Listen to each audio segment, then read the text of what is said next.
Hello student, आप सभी का स्वागत है हमारे YouTube चैनल पर। और आज हम बात करने वाले हैं जो कि क्लास 9 का जो कि चैप्टर 1 है और चैप्टर का नाम है जिसकी पालमपुर गांव की कहानी है। ठीक है, और तो चलिए स्टार्ट करते हैं।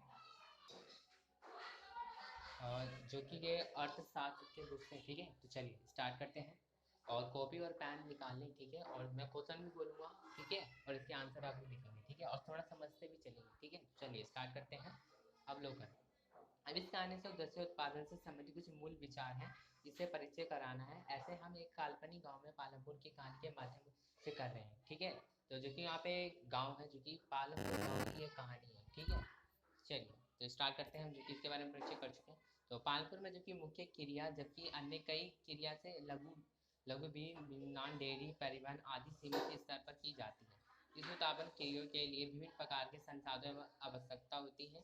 अतः प्राकृतिक संसाधन, मानव निर्मित वस्तुएं, मानव पर्याय, मृदा आदि। पालमपुर की कहानी में हमें विविध होगा कि इस गांव में इच्छित वस्तु एवं सेवा उत्पाद करने के लिए ही विभिन्न साधन किस प्रकार संयोजित होते हैं, ठीक है। तो जो कि ये हमारा परिचय हो गया इतना, ठीक है। तो आगे बढ़ते हैं, अगला देखते हैं, टॉपिक पे आते हैं। तो गाइस इससे जो कि एक भी इम्पोर्टेंट क्वेश्चन बनता है, ठीक है। तो आप चलिए कॉपी में लिखिए कि पालमपुर गांव की मुख्य क्रिया क्या है, ठीक है, ये क्वेश्चन में लिखिए, ठीक है।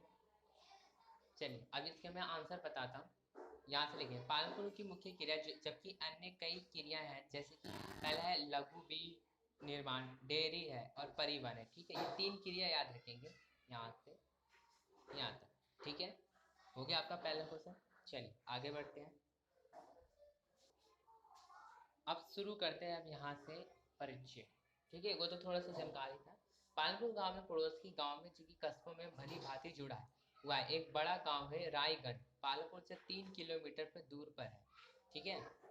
प्रत्येक मौसम में यह सड़क गांव को रायगंज और उसके आगे निकट छोटे कस्बे शाहपुर से जोड़ती है। तो इस सड़क पर जैसे गुड़ और अन्य वस्तुओं से लदी हुई बैलगाड़ियां, भैंसा बग्घी लेकर अन्य कई तरह के वाहनों जैसे मोटरसाइकिल, ट्रैक्टर, ट्रक तक देखकर जा सकते हैं, ठीक है। तो यहाँ से जो कि एक क्वेश्चन बनता है कि पालमपुर गांव कितने किलोमीटर दूरी पर है, ठीक है। तो लिखेंगे 3 किलोमीटर दूरी पर है, ठीक है। चलिए आगे बढ़ते हैं। अब यहाँ से क्वेश्चन पूछा जाएगा आपको कि इस गांव में इस गांव में विभिन्न प्रकार की जातियां, लगभग 400 परिवार रहते हैं, ठीक है। अब क्वेश्चन पूछा जाएगा कि पालमपुर गांव में कितने परिवार रहते हैं, तो टोटल 450 परिवार, ठीक है। चलिए लिखते चलेंगे, क्वेश्चन भी मैं बोल रहा हूँ, आंसर भी, ठीक है। गांव में अधिक भूमि जो कि अपने स्वामी उच्च जाति 80 परिवार से है, ठीक है। वहाँ के जो कि जमीन के जो भूमि के जो मालिक हैं वो टोटल कितने 80 लोग हैं। तो क्वेश्चन में पूछा जाएगा कि वहाँ के जमीन के मालिक कितने लोग हैं, 80 लोग, ठीक है। चलिए तो उसमें उसमें मकान जिसमें कुछ बड़े बहुत बड़े हैं और ईंटें इसमें सीमेंट से बने हुए हैं, ठीक है। ये सब याद रख रहे हैं कि वहाँ के जो कि घर जो है ईंटें और सीमेंट से बने हुए हैं, ठीक है, याद करते चलिए। अनुसूचित जाति ददीन लोगों की संख्या जो कि गांव की कुल जनसंख्या 1/3 और गांव में एक कौन से काफी छोटे घरों में भी रहते हैं, ठीक है। 1/3 मतलब एक, इसमें कुछ मिट्टी फूस बने हैं। अधिकांश घरों में बिजली और खेतों में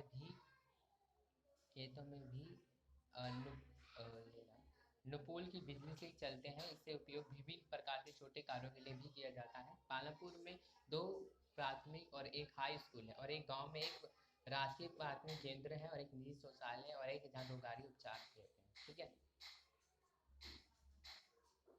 ठीक है। तो यहाँ से भी इम्पोर्टेंट क्वेश्चन बनता है, ठीक है। अब ही पूछा जाएगा आपसे जो कि क्वेश्चन पूछा जाता है कि पालमपुर गांव में एक सेकेंड क्या हो गया।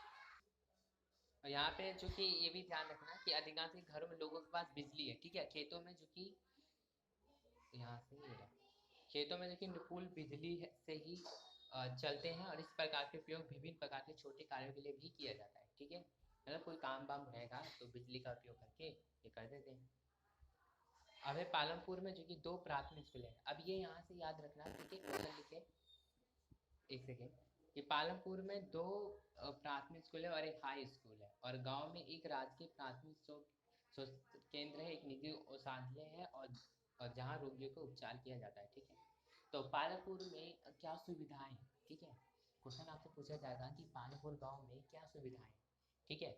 तो पालमपुर में दो प्राथमिक विद्यालय हैं और एक हाई स्कूल है और एक गांव में एक राजकीय प्राथमिक स्वास्थ्य केंद्र है, ठीक है, और एक निजी शौचालय है और एक जहां रोगियों को उपचार किया जाता है, ठीक है। यहाँ से लेकर पूरा याद रखेंगे, ठीक है, कि पालमपुर गांव में क्या क्या सुविधा है, ठीक है। चलिए स्टार्ट करते हैं, अब आगे बढ़ते हैं। एक सेकेंड, ठीक है। अब यह है कि कानून गांव में जो कि कानून किसी भी गांव के विभिन्न प्रकार के उत्पादन से संबंधित गतिविधियों के बारे में बताएंगे। भारत में जो कि गांव में खेती उत्पादन की प्रमुख गतिविधि अन्य उत्पादन गतिविधियों जिन्हें गैर क्रिया भी कहते हैं, लघु विनिर्माण परिवहन दुकानदारी शामिल होते हैं। इसमें उत्पादन के बारे में कुछ सामान्य बातें जानने के बाद इन दोनों प्रकार की क्रिया को विचार करेंगे, ठीक है। चलिए तो इसके क्रिया के विचार करते हैं। ये यहाँ से उत्पादन संगठन, उत्पादन को जैसे ऐसी वस्तुएं जो सेवा उत्पादित करते हैं जिनकी आवश्यकता में वस्तुओं को सेवाओं उत्पादन के लिए किया जाता है, ठीक है। पहली आवश्यकता की भूमि तथा अन्य प्राकृतिक संसाधन जल वन खनिज। दूसरी आवश्यकता है श्रम, जो लोगों को काम करें। उत्पादन क्रियाओं में जरूरी कार्य को करने के लिए बहुत ज़्यादा पढ़े लिखे कर्मियों की जरूरत होती है। दूसरी क्रियाओं के लिए जो कि शारीरिक कार्य करने के लिए श्रमिकों को जरूरत होती है। प्रत्येक श्रमिक उत्पादन के लिए दाम करते हैं, ठीक है। ठीक है, तो यहाँ से जानते हैं इससे जो कि क्वेश्चन बनता है कि जो कि सेवाओं के उत्पादन के लिए चार चीजें आवश्यक हैं, ठीक है। तो चलिए आप उसको लिखें। पहली है भूमि, ठीक है, और भूमि, जल वन खनिज और श्रम, ठीक है। चलिए जल, ठीक है, ये तो यहाँ से ही हो गया, ये पहली स्थिति, ठीक है। पहली आवश्यकता की भूमि अन्य प्राकृतिक संसाधन जल एवं वन खनिज, ठीक है। अब दूसरी आवश्यकता है श्रम, अर्थात जो कि लोगों को काम करे, ठीक है। कुछ उत्पादन क्रियाओं में जरूर कार्य को करने के लिए बहुत ज़्यादा पढ़े लिखे कर्मियों की जरूरत होती है। दूसरी क्रियाओं के लिए शारीरिक कार्य करने के लिए श्रमिकों को जरूरत होती है। प्रत्येक श्रमिकों को उत्पादन के लिए आवश्यकता प्रदान करते हैं, ठीक है। तो ये पहला हो गया आपका ये, और दूसरा हो गया आपका ये, ठीक है। चलिए आगे देखते हैं। और थर्ड तीसरी आवश्यकता है भौतिक पूंजी, ठीक है, ये हो गया। और चौथी भौतिक पूंजी में जो कि दो चीज आता है भौतिक पूंजी में, ये चीज एक तो आता है स्थायी पूंजी, ठीक है, और एक आता है आपका कार्यशील पूंजी, ठीक है, ये याद रखेंगे, ये हो गया। और एक चीज और चौथी आवश्यकता जो आती है हमारी, जो कि मानव पूंजी है, ठीक है। तो क्वेश्चन आपसे यही पूछा जाएगा कि उत्पादन के लिए चार चीज हमें बहुत जरूरी है, ठीक है। तो ये जरूर लिखेंगे, श्रम लिखेंगे, ठीक है, भूमि लिखेंगे, ठीक है, मानव पूंजी लिखेंगे, और जो कि आपको मैंने ये बताया था ये वाला, जिसके ये दो चीज है इसके, ये वाले अस्थाई पूंजी हो गया और कार्यशील पूंजी हो गया, ठीक है, और एक हो गया श्रम, ठीक है, ये चार चीजें। अब क्वेश्चन आपसे ये पूछा जाएगा कि इनको जो चारों चीज़ें जो हमारी ज़रूरत है उनके नाम बताओ, ठीक है। ये तो ऐसे पूछ देगा।